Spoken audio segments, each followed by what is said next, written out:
الرحمن الرحیم السلام علیکم۔ آپ یوٹیوب چینل دیکھ رہے ہو، میرا نام ہے عبدالرحمان۔ ناظرین، آج 28 جون ہے۔ آج ہم D G I S P R کی پریس کانفرنس، جیسے کہ ہم نے پہلے بھی کہا تھا کہ D G I S P R جو ہیں پریس کانفرنس کرنے جا رہے ہیں، ایک دو دن میں ہو جائے گی یا پھر عید کے بعد ہوگی، لیکن خیر کل پریس کانفرنس کی گئی اور میجر احمد شریف صاحب جو کہ پاکستان کے D G I S P R ہیں،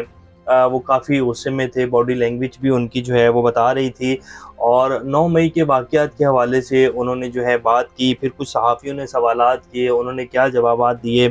اور اب کیا ہونے جا رہا ہے عید کے بعد، اس کے حوالے سے کچھ اپڈیٹس آپ کے سامنے رکھیں گے۔ D G I S P R کی پریس کانفرنس میں کیا کیا اہم پوائنٹس تھے جو آپ کے سامنے آج ہم رکھیں گے۔ نواز شریف زرداری صاحب کی کل ملاقات ہوئی اور آج دوبارہ کہا جا رہا ہے کہ جی دوبارہ بیٹھک ہونے جا رہی ہے۔ کل معاملات جو ہیں طے نہیں ہو پائے اور آج دوبارہ ملاقات ہوگی۔ تمام اہم قیادت جو ہے وہ اس ٹائم دبئی میں موجود ہے، پیپلز پارٹی کی بھی اور نواز شریف صاحب کی، بیسیکلی پی ڈی ایم کی جو تمام اہم قیادت ہے وہ اس ٹائم دبئی میں موجود ہے، اور وہاں کیا باتیں ہوں گی، کیا ہونے جا رہا ہے الیکشن کے حوالے سے وہ آپ کے سامنے رکھیں گے۔ ہمارے جو وزیر اعظم صاحب ہیں ان کی آج دوبارہ ایم ڈی جو آئی ایم ایف ہے کرسٹیانا جارجو، ان سے ٹیلی فون کے اوپر بات چیت ہوئی ہے، اور آئی ایم ایف کے حوالے سے بھی کچھ ڈیٹیلز ہیں وہ بھی آپ کے سامنے رکھیں گے۔ اس سے پہلے اگر آپ لوگوں نے چینل کو سبسکرائب نہیں کیا تو ریڈ بٹن کو پریس کر لیں اور بیل آئیکن کو بھی پریس کر لیں تاکہ لیٹسٹ اپڈیٹس آپ لوگوں کو ملتی رہیں اور یہ جو ہمارا تعلق ہے ایسے ہی جڑا رہے۔ سب سے پہلے جی کہا جا رہا ہے کہ جی 9 مئی کا جو واقعہ ہے وہ بہت بڑا سانحہ ہے پاکستان میں، اور اس کو 9/11 سے جو ہے تشبیہ دی جا رہی ہے۔ پاکستان کی 75 سالہ تاریخ اگر آپ لوگ اٹھا کر دیکھیں تو اس میں 2 جنگیں ہم لوگوں نے لڑی، پاکستان جو ہے دو لخت ہو گیا، کارگل کی جنگ، پھر 20 سالہ یہ ابھی ہم ایک جنگ سے نکلے ہیں اور جس کی باقیات ابھی بھی چل رہی ہیں۔ ابھی افغانستان سے جو ہے امریکہ نے انخلا کیا اور ابھی بھی پاکستان کی جو صورتحال ہے وہ آپ سب لوگوں کے سامنے ہے۔ پچھلے 75 سال میں اگر پاکستان کی تاریخ کو دیکھا جائے تو پاکستان ایسے بے شمار سانحات سے جو ہے وہ بھرا ہوا ہے، اور جنگیں، پھر اس کے بعد کارگل، پھر اس کے بعد بنگلہ دیش کا الگ ہو جانا، اس کے بعد پچھلے 20 سال امریکہ کی جنگ، اور پھر ہم جو ہے اتنی بڑی قربانی دینے کے باوجود امریکہ بھی انڈیا کے ساتھ جو ان کی لیٹسٹ ملاقات ہوئی ہے مودی کی امریکہ میں بائیڈن کے ساتھ، اس کے بعد جو پریس ریلیز آئی ہے وہ کہتا ہے کہ جی پاکستان میں ابھی بھی دہشت گردی ہے، پاکستان کی جو زمین ہے وہ ابھی بھی جو ہے وہ دہشت گردی کے لیے استعمال ہو رہی ہے۔ اور آج ان کے ترجمان جو امریکی ترجمان ہے پاکستان کی جو ہیں وہ دفتر خارجہ ان کو طلب کیا گیا، امریکی جو سفیر ہیں، تو اس کے بعد جو ہے امریکی ترجمان کا آج پھر وہ آیا، بریفنگ آئی، انہوں نے کہا کہ جی پاکستان نے بہت ساری جو ہیں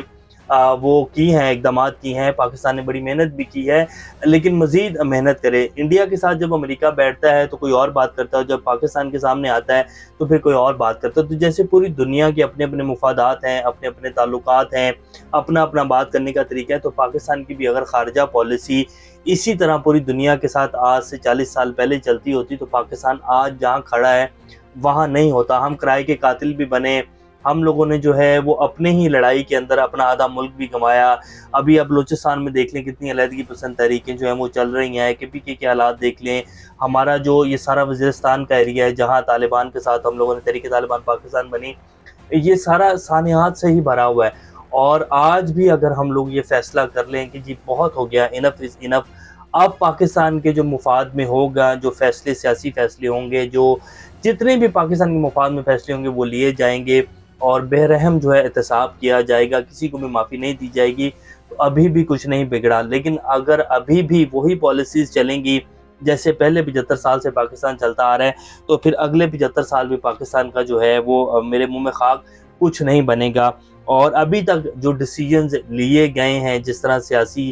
چالیں چلی جا رہی ہیں، جس طرح ان لوگوں کو مسلط کیا گیا، یا جیسے بھی آئے یہ لوگ جو کہ ابھی پاکستان کو لے کے چل رہے ہیں، 1.5 سال ہو گیا پاکستان کی اکانومی کا دڑن تختہ کر دیا ہے، تو ابھی تو دیکھ کے یہی لگ رہا ہے کہ جی ہم نے اپنے ماضی سے کچھ نہیں سیکھا ہے۔ اب جو D G I S P R نے پریس کانفرنس کی ہے اس میں جو انہوں نے باتیں کی ہیں اور جو پھر ان سے سوالات کیے گئے، ان کا انہوں نے کیا جواب دیا اور وہ بھی آپ کے سامنے رکھیں گے۔ انہوں نے کہا کہ جو 9 مئی پر لیفٹیننٹ جنرل سمیت 3 اعلیٰ افسران کو نوکری سے برطرف کر دیا گیا ہے، جبکہ سازش میں ملوث منصوبہ سازوں کو معاف نہیں کیا جائے گا۔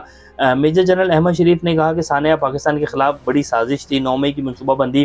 پہلے سے چل رہی تھی جس کے تحت لوگوں کے جذبات کو ابھارا گیا، شیر انگیز بیانات سے لوگوں کی ذہن سازی کی گئی، ہمارے پاس مکمل ثبوت موجود ہیں، اب تک کی تحقیقات میں بہت سے شواہد مل چکے ہیں اور مل رہے ہیں۔ پھر انہوں نے کہا کہ فوج میں خود احتسابی کا عمل جو ہے مکمل کیا جا چکا ہے، 3 اعلیٰ فوجی افسران کو نوکری سے برخاست کر دیا گیا ہے، 15 افسران کے خلاف سخت تعدیبی کارروائی مکمل کی جا چکی ہے، جن میں 3 میجر جنرل اور 7 بریگیڈیئر شامل ہیں۔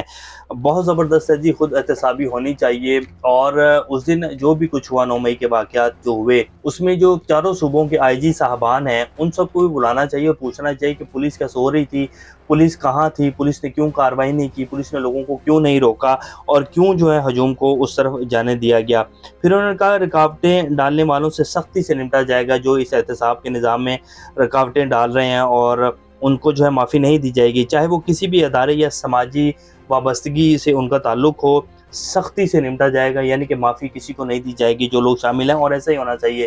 جو بھی لوگ اس میں شامل ہیں ان کے خلاف اگر ثبوت ہیں تو ان کو معافی نہیں دینی چاہیے۔ 9 مئی خود کرایا گیا شرمناک اور افسوسناک بات ہے یہ، اس کے بعد جب سوال کیا گیا ان سے تو انہوں نے کہا کہ یہ جو تاثر دیا جا رہا ہے کہ 9 مئی جو ہے وہ پاک فوج نے اور اداروں نے خود کروایا ہے، یہ شرمناک بات ہے۔ فوجی عدالتوں میں 102 شرپسندوں کا ٹرائل جاری ہے، 17 فوجی عدالتیں کام کر رہی ہیں جو 9 مئی سے پہلے سے قائم ہیں۔ ملزمان کو مکمل قانونی حقوق سمیت وکلا تک رسائی کا حق حاصل ہوگا۔ اور یہ جو بات کی جا رہی ہے کہ جی وکلا بھی نہیں دیے جائیں گے، اور وہ انہوں نے اس کو کلیئر کیا کہ جی 17 فوجی عدالتیں کام کر رہی ہیں جو کہ 9 مئی سے پہلے سے کام کر رہی ہیں، 102 لوگ ہیں جو شرپسند لوگ ہیں ان کے خلاف ٹرائل جاری ہیں، اور ملزمان کو تمام جو ان کے قانونی حقوق ہیں ان کو فراہم کیے جائیں گے اور ان کو وکلا تک جو ہے فراہم کیے جائیں گے۔ پھر ان سے جب سوال کیے گئے، ایک تو سوال یہ آیا کہ جی ایسا تاثر دیا جا رہا ہے کہ جو لوگ پریس کانفرنس کر کے جاتے ہیں وہ پاک صاف ہو جاتے ہیں اور ان کو اسٹیبلشمنٹ ایسا کرنے پر مجبور کر رہی ہے، تو انہوں نے اس پر بالکل نارمل سا جواب دینے کا کہ نہیں، جو لوگ چھوڑ کے جا رہے ہیں پارٹی کو وہ جو ہیں وہ ان کا اپنا فیصلہ ہے، اور ہمارے لیے تمام پارٹیاں اور ان کے جو سربراہان ہیں وہ قابل عزت ہیں، بس یہ انہوں نے جواب دیا۔ پھر ان سے یہ سوال کیا گیا کہ اگر سازش کا پہلے سے ہی پتہ تھا تو اس کو روکا کیوں نہیں گیا؟ وہ کہتے ہیں جی اس کے اوپر جو ہے ہم لوگ دیکھ رہے تھے کہ یہ کہاں جاتا ہے، ہم لوگ کوشش تو کر رہے تھے، اور یہ بھی جو ہے کوئی خاص اس کے اوپر جواب نہیں آیا۔ پھر جب ان سے یہ سوال کیا گیا کہ جی ایسا تاثر دیا جا رہا ہے کہ پاکستان کی مقبول ترین جماعت کو ختم کرنے کے لیے یہ سب کیا گیا ہے، اور یہ یعنی کہ یہ بات ہوتی رہی ہے کہ جی جیسے انہوں نے بھی کہا کہ جی یہ بالکل شرمناک اور افسوسناک بات ہے جو یہ کہا جا رہا ہے کہ جو 9 مئی کا جو واقعہ ہے فوج نے اور ایجنسیوں نے خود کروایا ہے، ایسا بالکل نہیں ہے، اور ہم نے جو ثبوت رکھے ہیں انہی ثبوتوں کو لے کر جو ہے کارروائی ہونے جا رہی ہے۔ ویڈیو فوٹیجز ہیں، CCTV فوٹیجز موجود ہیں، اور وہ ہم وقت آنے کے اوپر سامنے رکھیں گے۔ یہ بڑا پریس کانفرنس تھی، اور اب عید کے بعد جو ہے وہ سخت کارروائی ہونے جا رہی ہے اور معافی نہیں دی جائے گی۔ اب سپریم کورٹ میں اس حوالے سے جو آج سماعت ہوئی ہے وہ بھی آپ کے سامنے رکھتے ہیں۔ اٹارنی جنرل منصور عوان صاحب نے عدالت عظمیٰ کو یقین دہانی کروا دی ہے کہ جی جتنے بھی ملزمان ہیں ان کو ان کے وکلا فراہم کیے جائیں گے، ان کے قانونی حقوق ہیں وہ ان کو پراپر فراہم کیے جائیں گے، ایسا نہیں ہوگا کہ ان کو وکلا نہیں دیے جائیں گے، اور ان کو اپیل کا حق بھی جو ہے وہ دیا جائے گا۔ تو اٹارنی جنرل کی اس یقین دہانی کے اوپر سپریم کورٹ نے فوجی عدالتوں کی کارروائی روکنے کی استدعا مسترد کر دی ہے۔ یہ کہا جا رہا تھا کہ شاید اسٹے دے دیا جائے گا اور کارروائی نہیں کرنے دی جائے گی، تو وہ جو استدعا کی گئی تھی اس کو مسترد کر دیا گیا۔ نواز زرداری صاحب کی ملاقات ہوگی جی، آج دوبارہ سیاسی بیٹھک ہوگی۔ زرداری صاحب جو ہیں پیپلز پارٹی جو ہیں وہ یہ چاہتے ہیں کہ پاکستان میں الیکشن اب ہو جانے چاہیے، مزید آگے نہیں جانا چاہیے، ملک کے حالات جو ہیں وہ الیکشن کے بعد ہی مستحکم ہوں گے۔ نواز شریف صاحب جو ہیں ان کو یہ ریلیف تو اب ملنے جا رہا ہے، اور وہ اب عنقریب آپ دیکھیں گے کہ عید کے بعد جو ان کی واپسی ہو جائے گی، کیونکہ ان کے سزا معافی کا جو وہ سارا پروسیس تھا وہ تقریباً ہو چکا ہے، اور اس کے اوپر سائن بھی کر دیے ہیں قائم مقام صدر صاحب نے۔ اب آپ دیکھیں گے کہ وہ پاکستان جلد آ جائیں گے، وہ یہ چاہ رہے ہیں کہ وہ آئیں اور الیکشن ہو اور ہمارے پاس بھی کچھ ہو بیچنے کے لیے، ہمیں بھی کچھ ووٹ ملے، کیونکہ سب سے زیادہ ڈینٹ اگر کسی جماعت کو یہ پچھلے 1.5 سال کے اندر پڑا ہے تو وہ نون لیگ کو پڑا ہے، اور ان کا ووٹ بینک جو ہے بالکل ختم ہو کے رہ گیا ہے، تو ان کو یہ ساری چیزیں پتہ ہیں، تو وہ اس لیے جو ہے الیکشن سے جان چھڑوا رہے ہیں۔ اسی لیے آج دوبارہ سیاسی بیٹھک ہوگی اور دیکھتے ہیں اس میں کیا فیصلے ہوتے ہیں۔ اور زرداری صاحب تو جو ہیں وہ ہر سائڈ سے ون ون سچویشن میں ہیں، انہیں پتہ ہے کہ مجھے سندھ پہلے بھی ملنا تھا، اب بھی مل جائے گا، اب یہ ہو جائے گا بہتری کہ پنجاب میں جو ہے میری سیٹیں کچھ زیادہ بڑھ جائیں گی، تو وہ اس لیے الیکشن کے اوپر زور ڈال رہے ہیں۔ ہم دیکھتے ہیں کہ آج کی سیاسی بیٹھک میں کیا فیصلے ہوتے ہیں، وہ آئیں گے تو وہ بھی آپ کے سامنے رکھ دیں گے۔ وزیر اعظم صاحب کی جو ہے وہ IMF کی MD سے بات ہوئی ہے ٹیلی فون کے اوپر، اور منت ترلوں کا پروگرام جو ہے وہ جاری ہے، اور امید تو ہے کہ اب IMF جو ہے وہ پاکستان کو یہ جو 9واں جائزہ تھا اس کا جو وہ ہو جائے گا، سٹاف لیول معاہدہ ہو جائے گا اور پیسے مل جائیں گے۔ اگر IMF نے نئی کوئی شرط نہ رکھی. تو یہ صورتحال ہے. اللہ پاکستان حامی و ناصر. ابھی تک کے لیے اتنا ہی. اپنا اور حسین کا خیال رکھیے گا. اللہ حافظ.